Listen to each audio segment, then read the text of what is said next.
welcome back to another edition of Draped and Gold, your one-stop shop for NXT content all around the world. Of course, my name is Flobo Boyce, and I'm in the catbird seat, but as always, I am not alone. I'm being joined by the man who is the Iron Man, who has told me he is leading the Air Force to football glory. College Football 25, give it up for the real Jack Farmer. Yeah, a lot of people aren't brave enough, aren't bold enough to try to take a one-star team to the championships. But you know what I said? I said, I've got 4 seasons to dedicate to this team and make them the biggest powerhouse in college football. I'm now in my senior year, and guess what? Things are not going so well. I'm running out of time to get drafted, Jack. We are absolutely not playing in the championship, fellas. But you know what? We may be in, the New Mexico Bowl. Who knows? You're making stuff up. we may be playing Coastal Community College. I don't know, but guess what? We're trying our hardest. So I know you're on the fence for a couple of days before jumping into it. College Football 25. I know you're a football guy. Does it feel real to you? Is it just kind of like, give me my 2K instead? Like, what's the vibe? No, I love it. I think, I don't know why. It's like football is football. You would think once you start playing the game itself, it's all the same game. But for some reason, the college football games, I guess this is the first one in like 10 years, but college football games are so much more fun for some reason. Like I said, I've been playing. I'm now in the 4th year of my career mode, and my team is mediocre at best, but I'm still having fun. It's like trying to push through, where I think if I was playing Madden, if I hadn't won a Super Bowl by year 3, I'd be like, man, this sucks. But for some reason with college, I'm like, no, I got to build up my school. I got to help. I don't know. It's just it's a fun experience. I'm really digging it.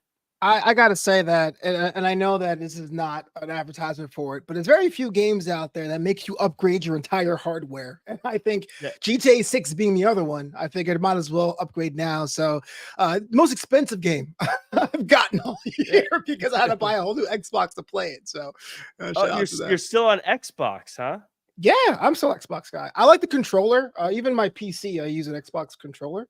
I just like how it feels in my hands, but I understand the entire cultural cachet and the kids and the vibes are all on Sony. I get I'm a boomer, but I just like the Xbox architecture. I had always been on the wrong system for like the past 4 generations. I bet this is going to be the popular one, and whatever one I got was the wrong one. I was like a mom shopping for their kid at Christmas. Every time I got one, I was like, this isn't what I wanted. But this time I waited a long time to get the new gen. I was like, I'm going to wait and see how this pans out. Oh yeah. Xbox guy last time, PlayStation guy now. So now I'm on the cool system. Oh yeah. So cool. So cool. I'm hip, I'm young, I'm cool. I get it. I'm with it, as the kids say. So I'm hip and with it. That's what the kids say all the time. I don't play online too much, but I did dabble in Fortnite a little bit, and it was kind of fun. I don't know what I was doing. People are building walls in the middle of nowhere. I don't get it, but I shoot people. I figure that part out, and so I had fun. I don't know. It's cool. So I only played Fortnite once. I jumped out of a bus, the battle bus. I got shot in the head, and that was it. But Fortnite and Rocket League are like almost like connected now because it's rocket racing, which is inside Fortnite. So I always feel like I have to keep myself abreast. That's what the cool kids say too, abreast on things. But that game is so hard for me. Yeah, I've done okay. I think they obviously scale you, so I'm not. Since I just started, I'm playing with people who are probably still newer or not that good. But I won one round. I got through. I made it to the top 3 twice. Whoa! Winning a Royale. That's like an achievement for a diploma. You don't never let that go from now on. Yeah, but again, I mean, I just started. I'm sure there's a bunch of other people who were brand new and didn't know what they were doing either. But I won one. I got to 2nd place once, and let me tell you, it is a gutting feeling and it's you and the other person. You're shooting at each other. You're like, it's the last one, and then they get you, and you're like, oh. So close. I will say though, I've also been like the 8th person to be killed. So it hasn't been all successes. There's been a few. That's the most famous last words. So close. That's what my tombstone's gonna say. So close. Darn dude. All right, let's get into NXT this week. It's no secret that the Great American Bash is going to be next week, and NXT decided to set up most of its show for next week's special event in Sci-Fi because with the Olympics coming, a lot of the USA program is going to be shuffled around Raw as well. But this main event here was pretty rad if you're a fan of the grappling, wrestling arts, and sciences. The Rascals, all three of them for legal reasons, against Axiom, Frazier, and Javon Evans. Now, Rascals get the win. I can expect that, but there's something underlying here about Axiom saying it's okay to do side quests, and he's the one eating pins. Well, I think Axiom actually has every right in the world to put the tag team championships on the back burner and look to try to win something else. This is a precedent that Nathan Frazier himself set. This is something that he put in motion. He found out the hard way it wasn't a good idea, but now Axiom's allowed to do that. Axiom's allowed to sow his wild oats if he needs to and try different things. See what else is out there. That he's allowed to experiment a little bit. And look, are this about wrestling? What is going on? I'm just saying okay, that Axiom did not cost his team the tag team championships this week. He did not lose anything for his team. Everything he lost was just on him. He got pinned. You're right. But he didn't cost the team anything. So now he does still have the right to go on, try to become the speed champion, and stay the tag team champion and become a champ. And in this day and age, Flobo, as we know, being a champ, a double champ, a belt collector, that's very popular with the kids. And I think Axiom wants to do that himself. And I think he's more than right to do so. I was going to ask a question about the Rascals, but let me double down this Axiom thing because I like speed. In fact, as somebody who is a wrestling enthusiast, it's definitely a lot of things to pull from because it's a unique delivery. But there really isn't a benefit to being speed champion. It seems like it's very self-contained. Feels like it's on its own island. The speed champion never brings a championship belt or a championship title to any other show. Like, why would you make the extra effort?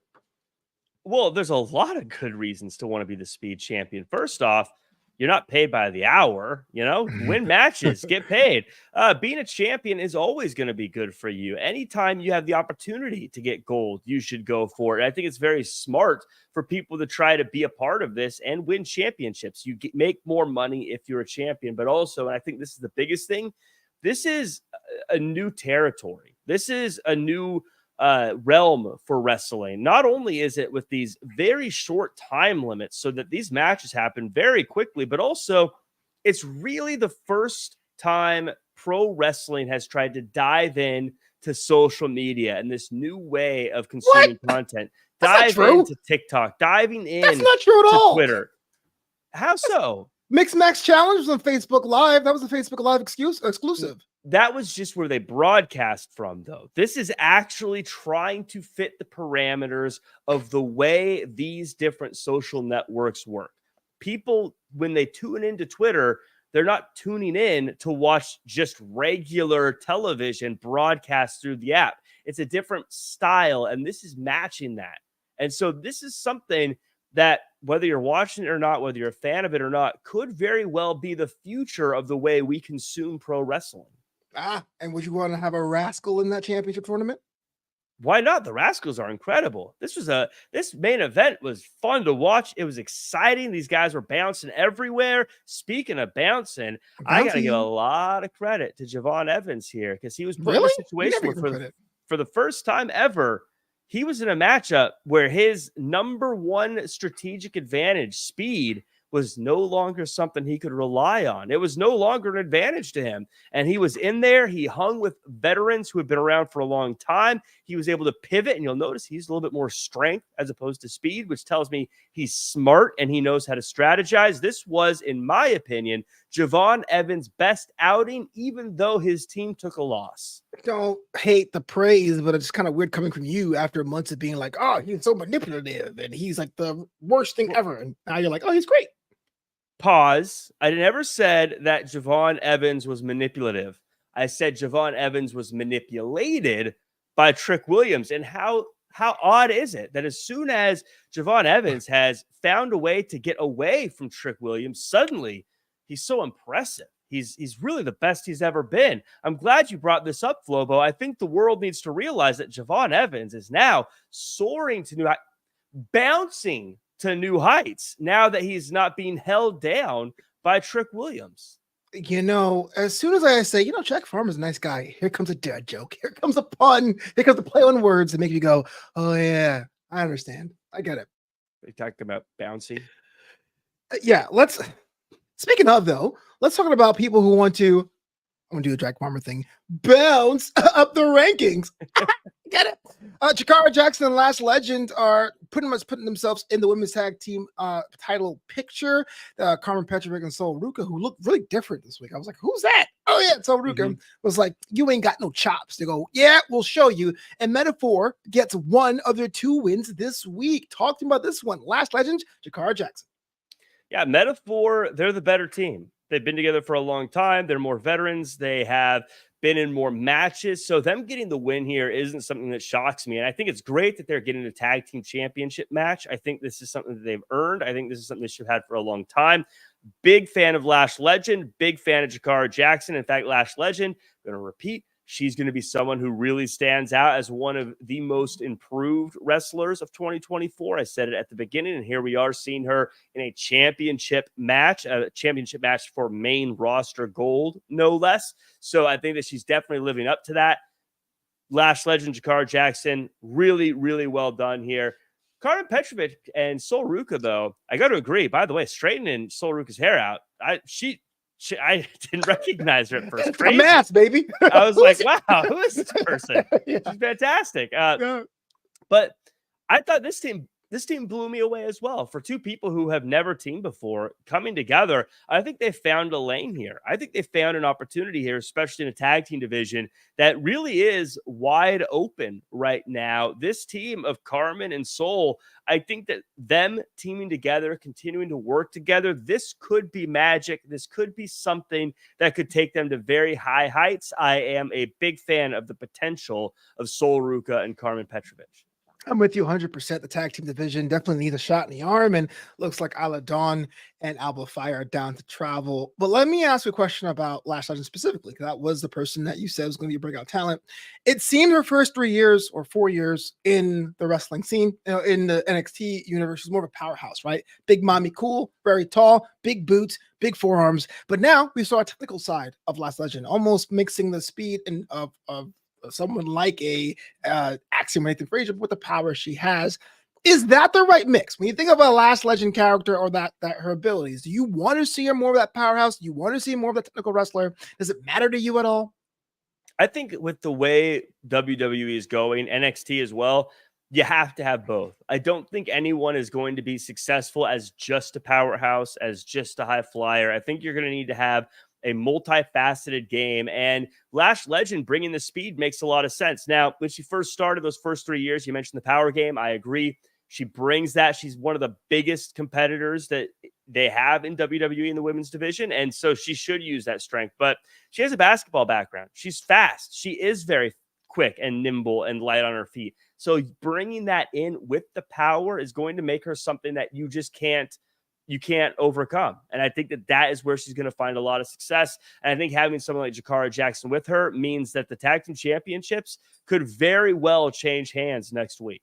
Oh, that's spicy. As Great American Bash is still building up. Let's talk about Last Legend one more time, because she got a suitor by the name of Ashanti the Adonis. Ashanti the Adonis against Oro Mensah. Oro is trying to fight for the honor of Ms. Legend, is getting hollered at by the new signee. And even though I do want to see Trick Williams and Last Legend, I still have hope for that ship. I have hope for that love story. It looks like Oro Mensah defended the honor for MetaFour and himself.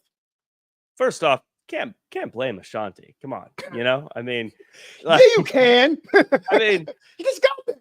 You can't blame him. I mean, he did nothing wrong per se, but yeah, this was Oro Mensah had an incredible night, getting a win here, defending the house of MetaFour in a really, really good matchup between these two. I think both guys came out looking better at the end of it, but Oro Mensah, someone who has we've seen how high his ceiling is in NXT UK. We've seen how good he can be.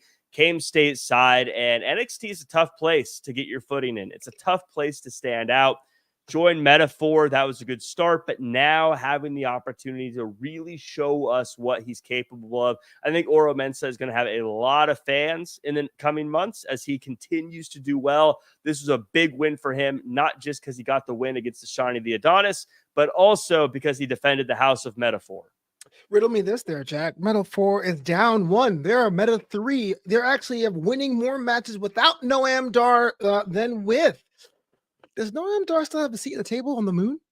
I think that this just shows how important Noam Dar is. I think that how often have we seen teams rally around wrestlers or rally around team members, I should say, when there's been an injury or another team member has had a setback and they start to say, let's do it for them. Let's do it for Noam Dar. I think the fact that Noam Dar is out and that Noam Dar is injured in a lot of ways has reinvigorated MetaFour and made them faster and stronger because now they're fighting with purpose. Now they're fighting with reason. Now they know that they're one person down and they want to make sure that they represent MetaFour the way Noam Dar back at the moon watching would want it to be represented.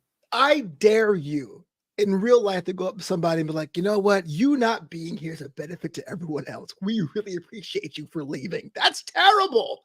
I believe I've said that to you on many occasions. Hey, you have. Or was that behind your back?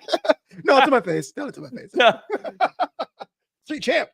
Oh, come on, man. I feel like, hey, look, I understand that alliances change all the time. MetaFour seems to be pretty much contained. I always wondered how Noam Dar got to know the other 3. No one told me that at all. Why not have them go in different directions? Noam Dar is just a very well-liked person and very much like The Undertaker, someone who I think people come to in the back, come to in the locker room for guidance. And I think that he saw with Jakara Jackson, Lash Legend, Oro Mensah, people that really could be the future of pro wrestling. And so he brought them under his wing and has really helped guide them. And you're right. Since then, they've all done better. We've been working together for 6 years now on this thing. And nothing has been more impressive than you comparing Noam Dar to Undertaker with a straight face. Get this man an Emmy. He actually believes this. Are you kidding me? Right. I could just imagine, Noam Dar sitting there and all the talent, all the people who've been around for a long time, even guys like Shawn Michaels probably coming up to Noam Dar and saying, hey, Noam, how can we make this better? And Noam Dar just giving his advice to those who will listen. Well, Ashanti Adonis didn't have the best showing this week, and neither did Cedric Alexander. His semi-partner tag team separate signing is still not clear what the deal is with those two, but even though Cedric had an agenda to make sure Trick Williams does not degrade himself by leaning into his emotional state, we had ourselves a matchup, and it was the trick shot, not the trick knee, which is the same move apparently, and it took down Cedric Alexander. Trick Willie wants Ethan Page, but this side quest called it a dub. Was it just me or was Trick Williams just disrespectful today? Just you.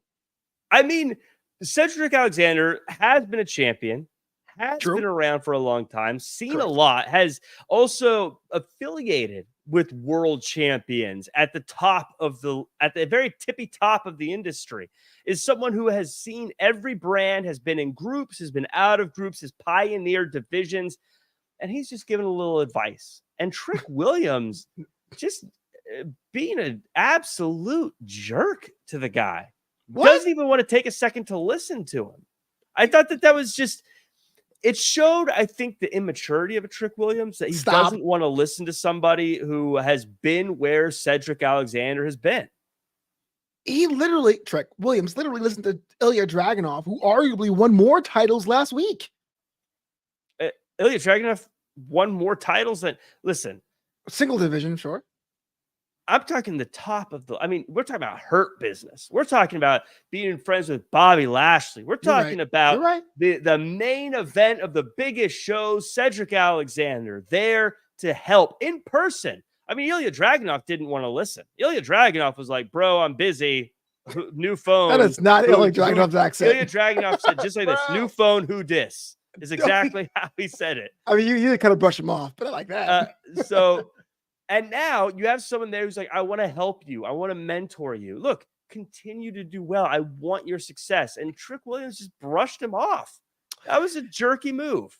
Okay, you know how it is when you ask your dad for a small thing, like, "Hey, do you have a wrench?" And he's like, "What do you need it for?" And back in the days, I recommend this kind. And he goes this whole big story. Maybe it's the same thing for Trick Williams. He had a mission to get his title back, and now Cedric Alexander got in his face. And now on top of that, he has to deal with a Pete Dunne who is totally off his rocker. I mean, look, there's no time to sit under the learning tree of Cedric Alexander. Flobo Boyce here, advocating for disrespecting your elders on national broadcast. Just no one watches this. Disgusting.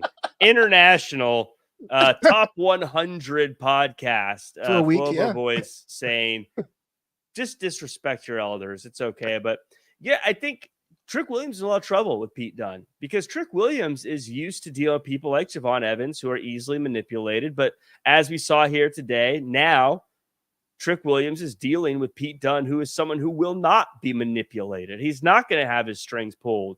In fact, the only thing that Pete Dunne's pulling is the fingers out of the sockets of the former champ. What's his deal, though? I mean, he's beating up Sheamus. He's beating up Trick Williams. Like, why? I don't know what the theme is. I think because he's sick of being disrespected himself. And that's probably one of the catalysts to what happened this week. I think Pete Dunne saw that Trick Williams was being disrespectful to someone who he should be listening to. And Pete Dunne, realizing all the disrespect he's been given, not even being called by his name for a long time, being just treated as the little brother of a group.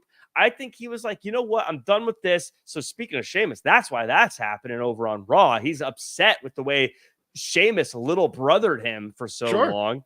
And now he sees the way that Trick Williams is trying to little brother everybody else. He said, I'm not going to stand for that. I appreciate Pete Dunne standing up for people in the locker room.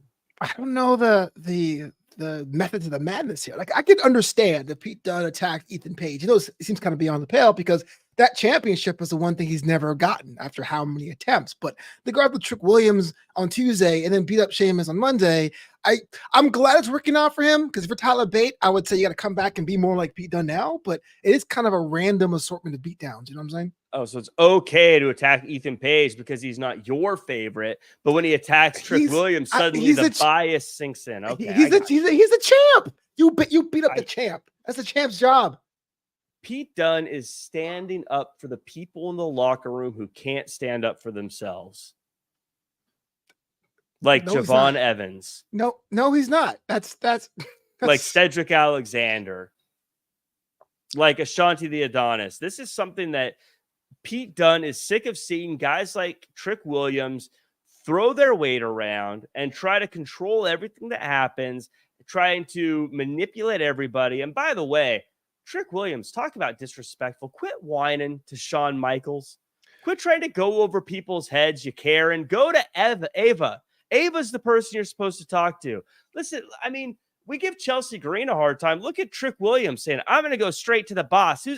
Ava's the person you go to, Trick, not Shawn Michaels. Shawn Michaels is running a show. Quit trying to throw your weight around. Quit trying to act like you know everybody and do things the right way. It's disgusting.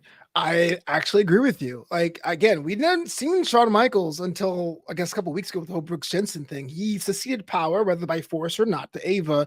Why is he getting called out backstage? I thought Ava wasn't even there, but she was there. So I am actually with you, which makes me feel sick on the inside.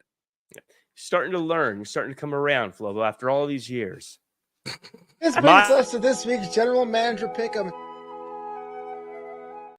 Before we get into an argument, welcome to General Manager Pick'em, which I get to ask Jack Farmer as if he's the General Manager of NXT a question. You guys can play along too. Let us know in the comments below, wherever you listen to this podcast, about what you would do in this situation. My man, Jack Farmer. You know, Great American Bash is coming down the pipe, and it's Halloween Havoc and even hopefully a Slamboree if I'm putting my cards right. But you get the call. This one's from corporate over there in Stanford. They want to bring back either Taboo Tuesday or Cyber Sunday. Wow, would you do that as a special event on television, or would that be a PLE if given the opportunity? Well, Taboo Tuesday can't really be a PLE because it's happening while NXT is on air. If it was Taboo Tuesday, it'd be on an episode of NXT, and if it was on Cyber Sunday. I go Taboo Tuesday. I go Taboo Tuesday. I, NXT is all about trying to find what's new, find what's next. And Cyber Sunday is using an old phrase, the cyber phrase. It's like putting X's in extreme and or NXT 2.0. Hello. Well, yeah, and we got rid of that 2.0. We figured that out. Learn anything, Jack. We're now 2.6. We're gonna, but I think cyber is just an outdated. In fact, I don't think there's a lot of people who are under the age of 25 who even really get the cyber reference. Much like a lot of people probably don't really understand that a VHS goes in a VCR. Wyatt family. We learned that this week. Yeah.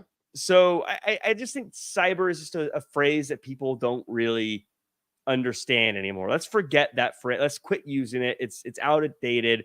Taboo Tuesday, still, I think people still understand what taboo is. So I would stick with Taboo Tuesday. So you would have it as a special episode on television where people can vote on the matches that they see fit. Absolutely. All right, let's talk about things that they see fit. Ren Sinclair is somehow manipulating an entire crew backstage. No Quarter Catch crew is trying to get rid of Ren Sinclair, trying to go to Tony D'Angelo, but Tony's having time of his life. He says, listen, I'll even throw you a bone. I'll defend my cup against Tavion Heights and Olympian, but you got to handle your own Ren Sinclair situation. And it came to a head last night with Ren Sinclair taking on Carly Bright and No Quarter Catch crew at ringside getting involved in the matchup. Defend your guys on this one, Jackery.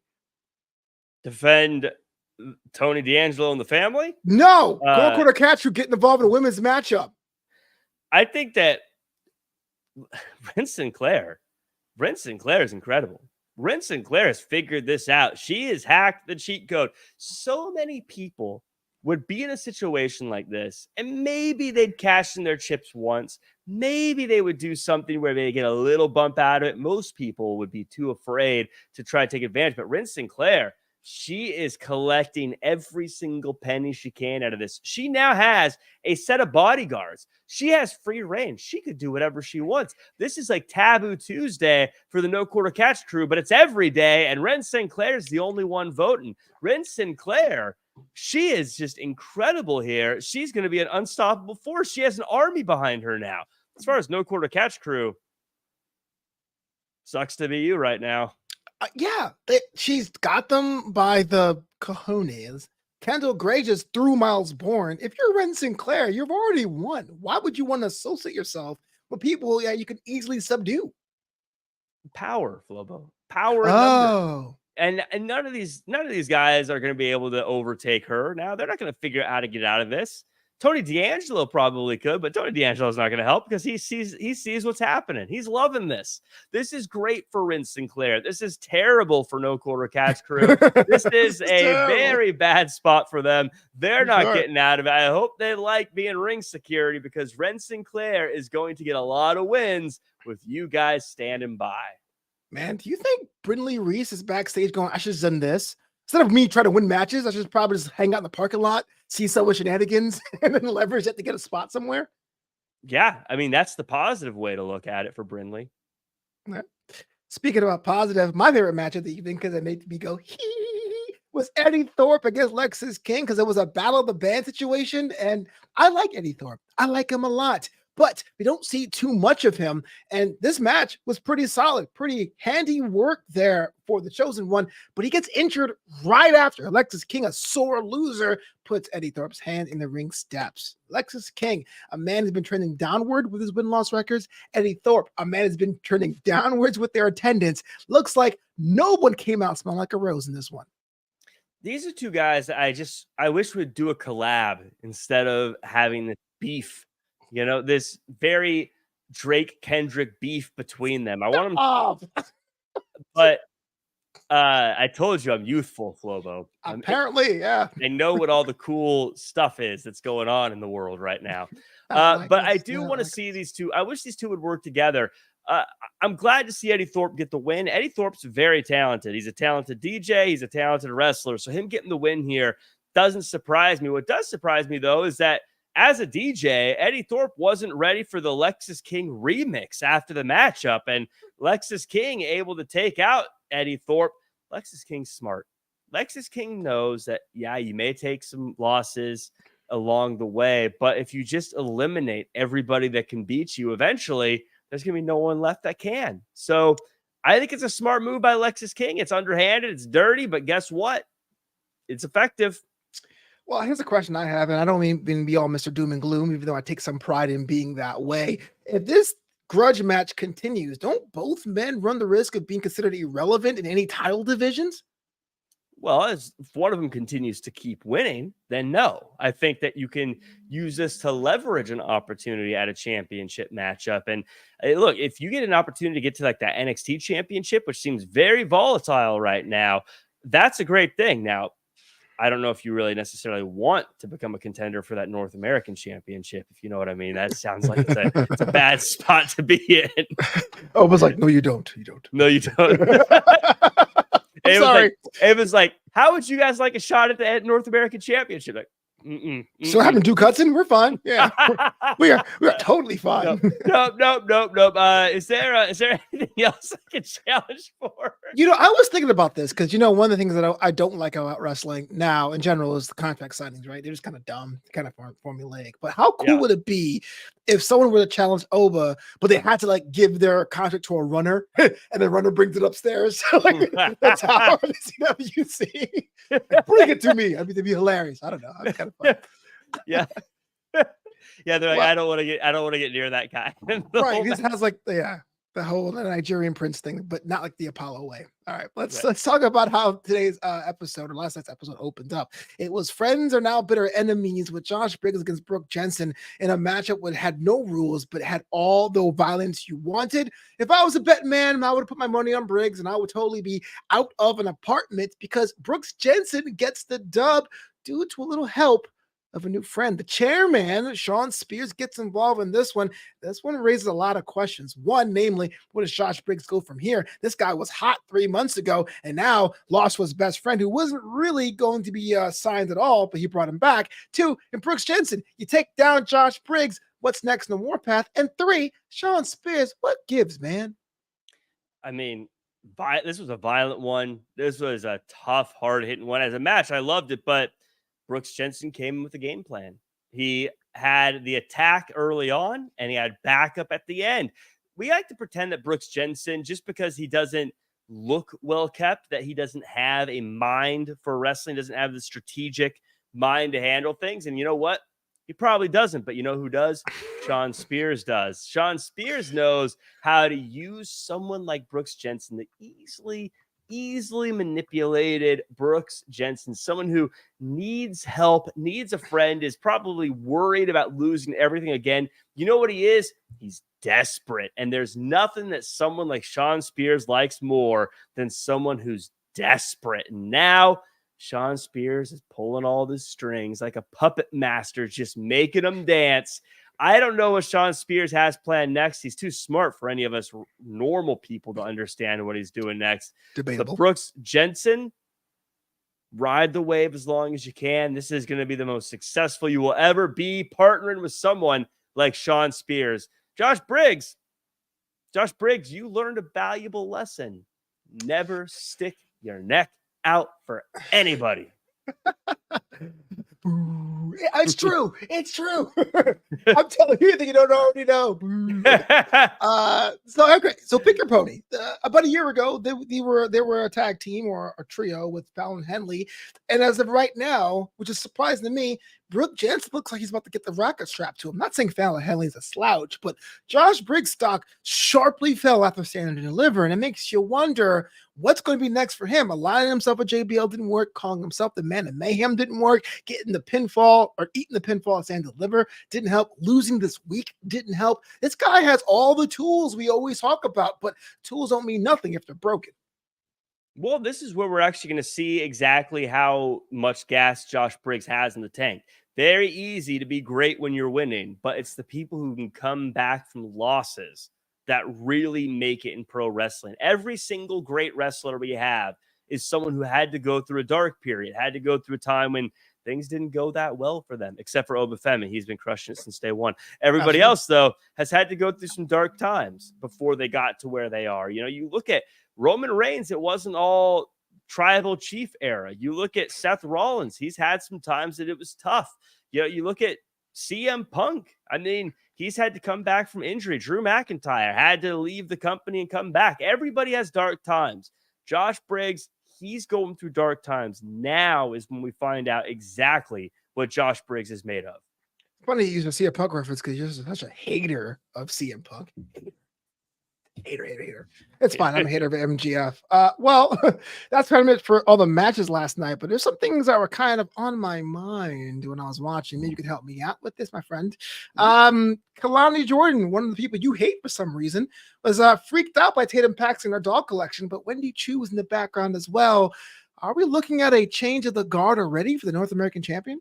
Now, I do not hate Kalani Jordan. You do. I think she's great. I think she's a fantastic champion. I think she's got a very bright future. I just think she's being a bully. She was bully again this week.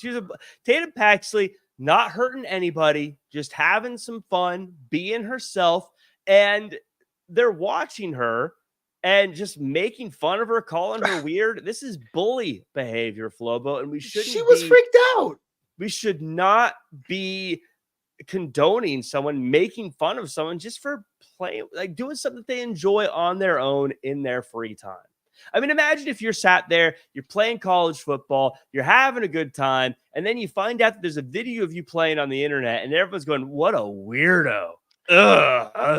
It wasn't on the internet. It was a private conversation with 2 cameras in the room. That's just what it was. It wasn't someone posted it. It was, I'm Kalani Jordan. I am specifically freaked out of what I'm watching.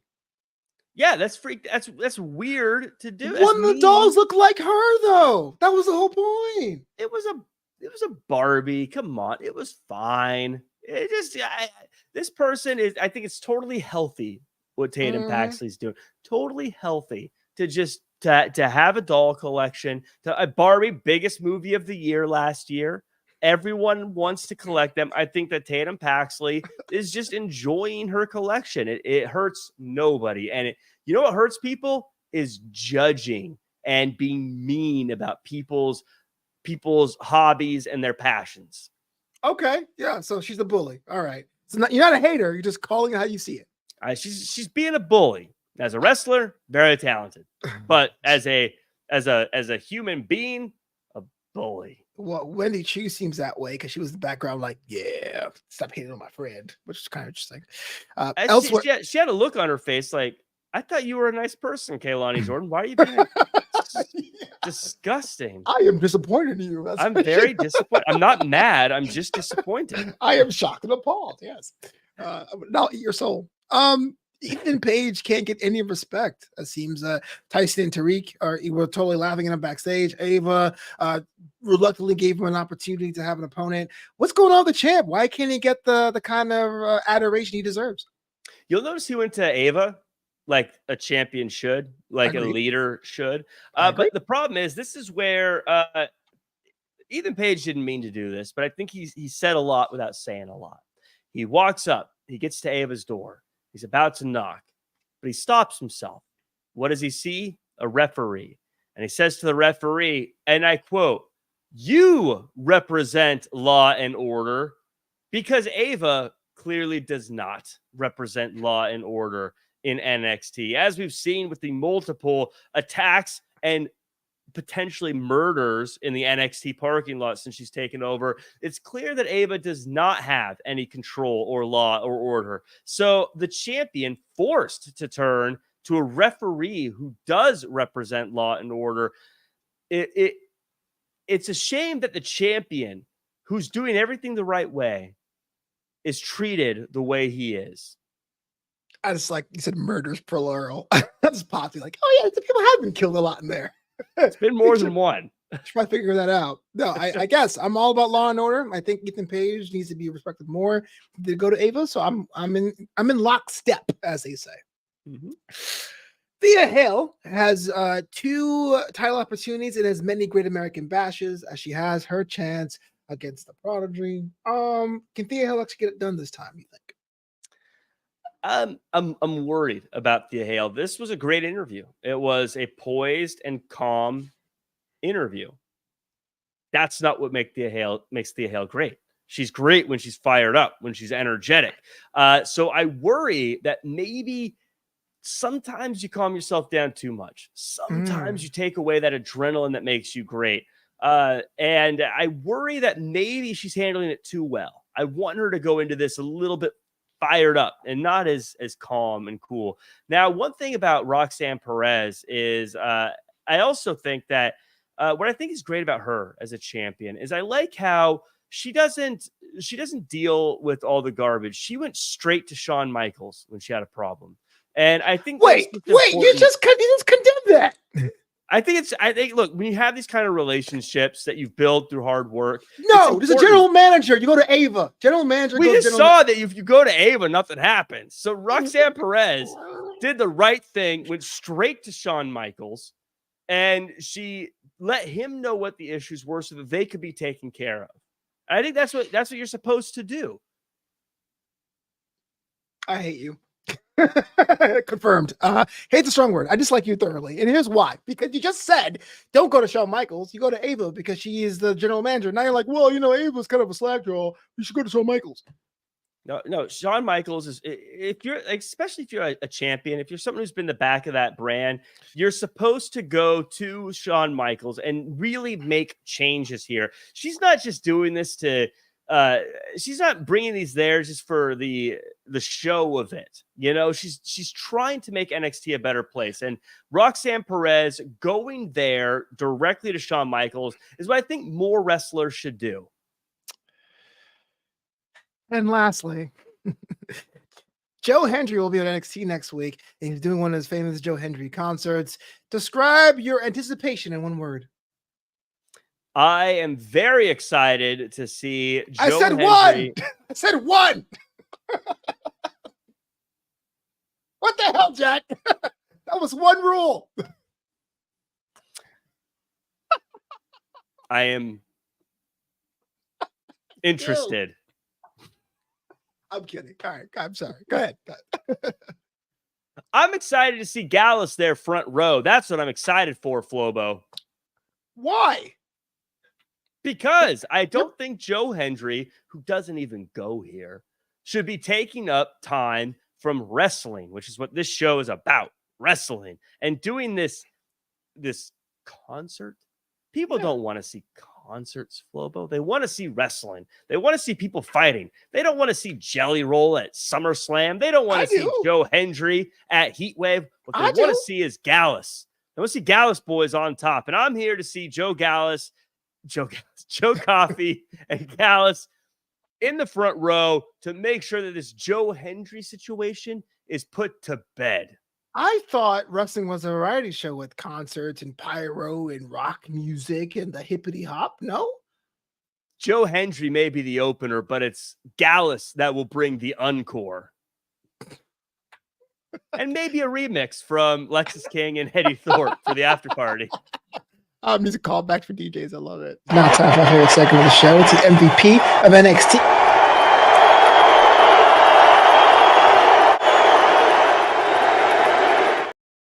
Well, the MVP of NXT, we're at to ask this guy who really stuck out for you this week, person, tag team, staff member. And I swear, you picked Shawn Michaels. So help me. I will come through the screen.